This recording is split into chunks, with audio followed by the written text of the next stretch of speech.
আমি 2 কাপ ময়দা নিচ্ছি। ময়দা নেওয়ার পরে আমি এখানে কালো জিরে দিলাম, তারপর আমি চিনি, নুন দিয়ে এটাকে আমি একটু মেখে নেব। মেখে নেওয়ার পর এর উপরে আমি একটু সাদা তেল দিয়ে এটা আবারও আমি মেখে নেব। মেখে নেওয়ার পর আমি জল দিয়ে এটাকে আমি ডো করে নেব।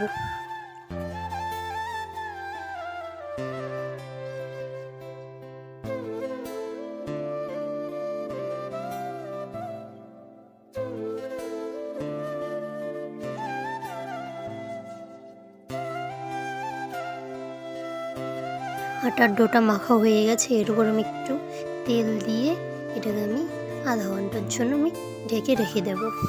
এরপর আমি সেদ্ধ করে রেখেছিলাম আলু, এর উপরে আমি দিচ্ছি জিরে গুঁড়ো, তারপর গোলমরিচ গুঁড়ো, লঙ্কা গুঁড়ো,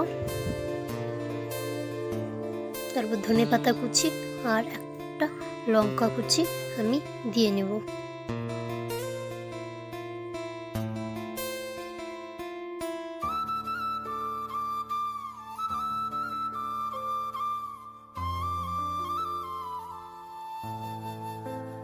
এরপরে একটু নুন দিয়ে আমি আলুটাকে আমি মেখে নেব।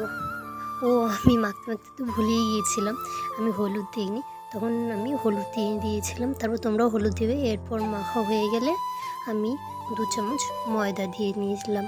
ময়দা দিয়ে এবার এটাকেও আমি মেখে নেব।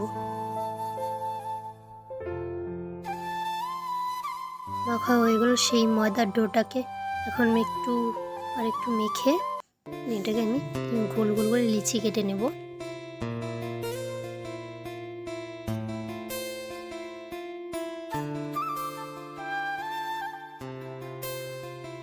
রুটির মতন করে আমি এটাকে বেলে নেব।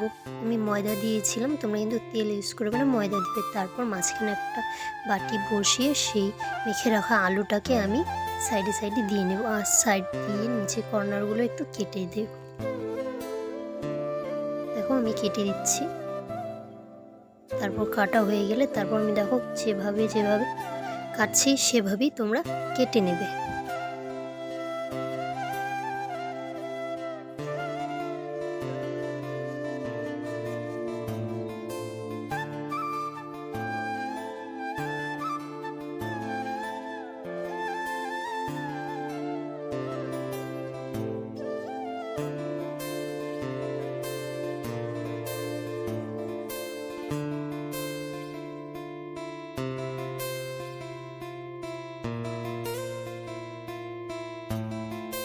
যেখানে আমি বাটিটা বসিয়েছিলাম সেইখানে আমি একটু জল দিয়ে এটাকে রোল করে নেব। দেখো আমি কী করে রোল করছি।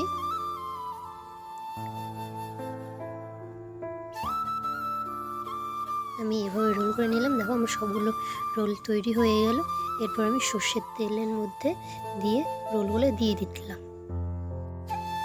এপিট ওপিট ভালো করে ভেজে আমি নামিয়ে নেব।